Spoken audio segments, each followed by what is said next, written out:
Miss Corey, how are you this evening? You know, I actually did handle a case one time down in New York City where the pallbearers bringing the cross, very common, coming out of church, damn casket gave way, the shroud bounced down the steps. It's one of the family. Oh yeah, you think about emotional trauma. Oh my, Uncle Joe or my husband. Oh, you didn't want to hear this conversation. I know. Okay, let's do it.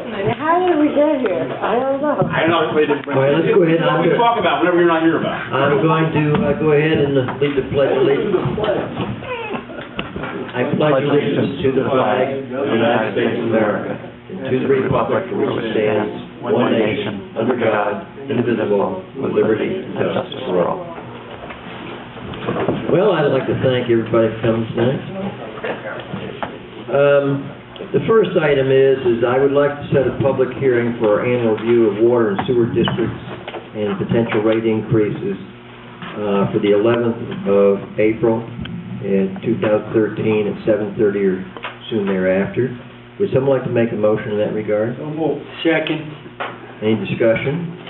All in favor say aye. Aye. Motion carries.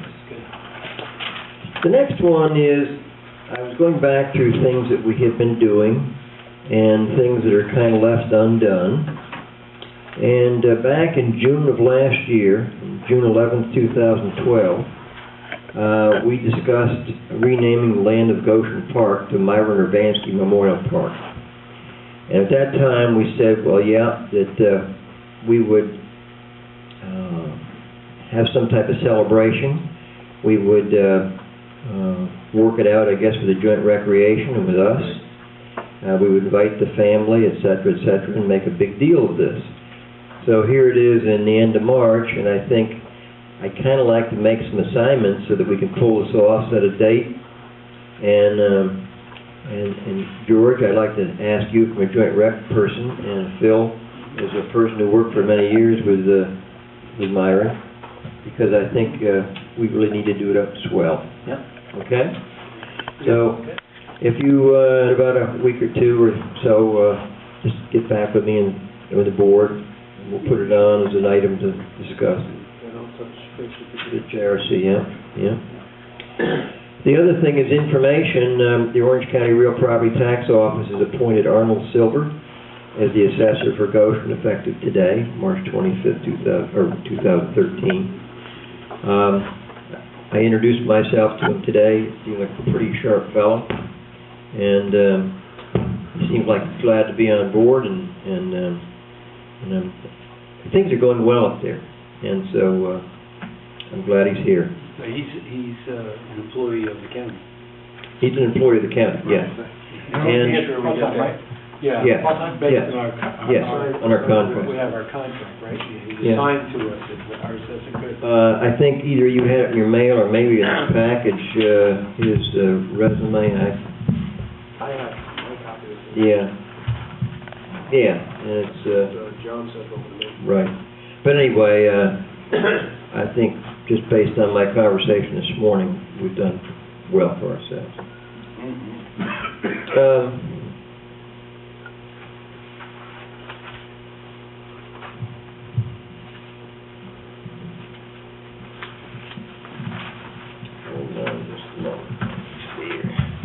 From my own papers here. We have an annual task every year to have report or have a standard workday and reporting resolution. This goes up to Albany to the Board of Benefits and Pensions, and we have one here now. It says to be resolved that the town of Goshen hereby establishes the following standard work days for elected and appointed officials, and will report the following days worked to the New York State Local Employee Retirement System based on the record of activities maintained and submitted by these officials to the clerk of this body. Okay? So what you see here is what we've done. Now Ken has got to, he's working with Barbara. He's going to have to update his, okay? Because he had no ROA submitted, but he's in the process of doing that, okay? And so this will be submitted to them, certified by Val Eisma, that we've passed this resolution. So would someone like to make a motion regarding this resolution? Second. Second. Okay. Any discussion? All in favor say aye. Aye. Motion carries. That County George who made the first. I made the George. motion, and Lou second. Okay.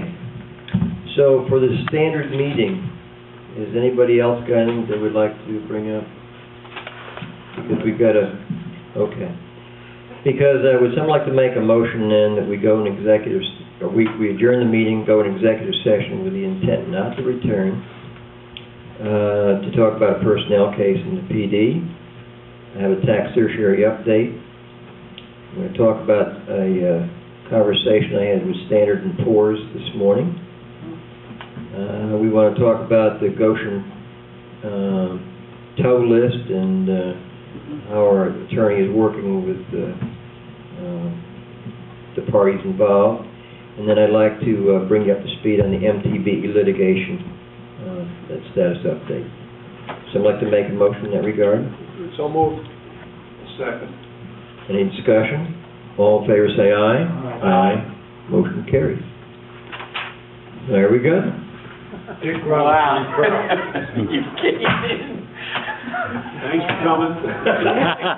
So sorry, we didn't have stuff. You know, Doug, this ceremony for the park dedication, Right. I think it would be fitting and proper if we would have the town attorney perhaps say some of the quotable quotes that Mr. Urbanski had used. I would be conflicted. I do a You lot of would. work for the family over the years, and, Well, he got I can fired think of a lot. 25 times a year. He's so big, Bill. Besides, there'll be children. Yeah, there'll be children there. There'll be children. And we don't have the bent finger. It was very. This is unique. That bent finger. This is the first time I've heard a lawyer didn't want to talk. Absolutely. You think about it, you talk politically correct. Myron could never be accused of being politically correct. No, never. And that was him. I mean, it was not biased, or, just, it was like a bubblegum machine. It tumbled down and came out. He was. That's what I loved about him. Oh, There was yeah. no filtration. No, not at all. And you knew where he was going. You knew what he meant. There was no confusion. There was no double No. meanings. Like, what do you mean by that? Like, you knew. But you know what? Myron, he was a diamond in the rough, Yeah. but he was a very bright guy. Oh, yeah. He had tremendous instincts. You would talk to him, and it would come out of left field, and all of a sudden you would think about it and say, this makes some kind of The sense. story I loved about Really? him was he goes out to Arizona doing broken onions and whatnot, and he says, I meet this guy at McCormick Ranch. People didn't realize that McCormick Ranch, big real estate development out there, John Wayne owned, Yeah. with a good portion. And Wayne met Myron, and Myron was not a drinker. Myron really didn't drink. Wayne took a liking to him. Oh, yeah. 4-day bender they were. Myron said, I thought I was going to die, because all this man wanted to do was drink. We stopped in bars in the middle of the mountains, in a plane and all. 4 days he spent with him. And I was like, to me, that was my idol. I'm like, you kidding me? You knew him, let alone met him, and spent 4 days with the guy. Yeah. But that was Myron. He was some piece of work. He was bigger than life. I mean, he was a big guy besides. But you know what? He was what you see is what you got. He was a partner with, what's the name of the big supermarket? Bohack. No. Was it Bohack ShopRite? No. A&P took them over. He became a vice president for A&P. No one would know this. It was not Wall Bombs, okay. So the long and short of it is he was invited to a very big affair, and so was his sister-in-law, who he used to say had her nose like this, right? So he goes to this affair and he breaks down on the side of the road. The tow truck comes and he said, just hook us up, we're late for this. So he hooked him up. He said, my sister-in-law was, I'll use the word mortified, because I don't know what other word. I can tell you Myron didn't use that word. So here we comes up to this country club on the end of a tow truck, and my sister-in-law, she doesn't want to get out of the car because we're like this. He said, you have no idea. But I mean, that was it. He, instead of just saying, call a cab, he said, take us to the thing, on the hook. So that was just Myron. He was a delightful man. And I used to see him render Marcia Matthews absolutely speechless. she would get so mad, because he was something he'd say or correct her. We should not She couldn't go even there. speak. She'd be spitting almost, you know? We should not go there. I approve. Thank you so much. Should I? Good night, Val. Well, anyway. All righty, well, thanks everybody for coming. Sorry for the short meeting. The county guys are up in a dump truck, and they're filling the holes, and he said, there's a bunch of guys standing around. One guy filling the hole, the other guy's damping everybody standing around. Potholes. Potholes, yeah. So he goes up and he tells the guys, listen, you guys, the first thing I'm going to do is go back and see Lou Heimbeck, and I'm going to tell him exactly what you guys are doing, loafing off. I mean, he called it standing around doing nothing. I'm going to tell Lou Heimbeck as soon as I get to Goshen. So he says, so now, I said, I get in my car and I go to my thing. While I'm yelling at these guys, there's a guy on the top of the truck with hot macadam throwing it on the top of my car. He says, I get to the lot, I open the door, and there's this big lump of macadam on my car. And he just laughed about it. I mean, it was... He might have to get it fixed, I guess. It was that type of stuff. He understood. Yeah. You know, I mean, you just need to know the man like that. I mean, you'd be crazy if somebody did that to you. Oh, yeah. But he just... And that's a couple of the stories. There must have 50 of them. Oh, gee. A million of them. Well, some of those things... Well, I think the mammy pause, that was the height of Myron. And the two stomachs. Women have two stomachs. That was a good one. He told that to Seal Walker. She said, I couldn't believe what I was hearing. I can't. Even Seal used to get into it. Oh, yeah. A lot of these stories I can't really repeat. Probably the ones that are the best and the Myron funniest. I talked to can't everybody tell. with that laser beam finger. Oh, it wasn't this finger. He would talk to it, and it was this long. Yeah. And you'd be like, excuse me? Yeah. That's because this one was bent. Yeah, that's it, yeah. And it was broken, you know. It was like, Powerful guy. oh, what fun. Fun. Powerful Anyway, guy. Well, someone ought to write a book about it so you that know, Yeah, it's 50, been 100 lost. years from now when we're some other way of culture. That would be good in a time slot in the building. And say, well, There's a lot of stuff in there that way already. back then? I think it's fine with it. Well, different world then. Yeah, it was.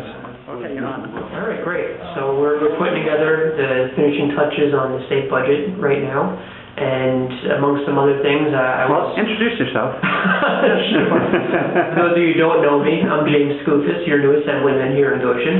And as I was saying, you know, I was pushing a number of district-specific items in the state budget to bring back some dollars here to Goshen and the other 9 towns I represent. And one of the grants I was able to secure for the town of Goshen Police Department was a $12,000 grant to install bulletproof glass inside the station, which is something that they've been looking to do for a while, from what I understand. So, you know, based on the election last year, I got some room for improvement here at Goshen, and I'm glad to be able to bring this grant back to town here, and you know, I'll continue to work hard here in Goshen and mend fences, and continue to work hard for the people here in the town and the village and the rest of the district. So I was glad to bring that money back home here. All right? Terrific. That's good? That's it? Cool. Gonna tell a couple of jokes, or?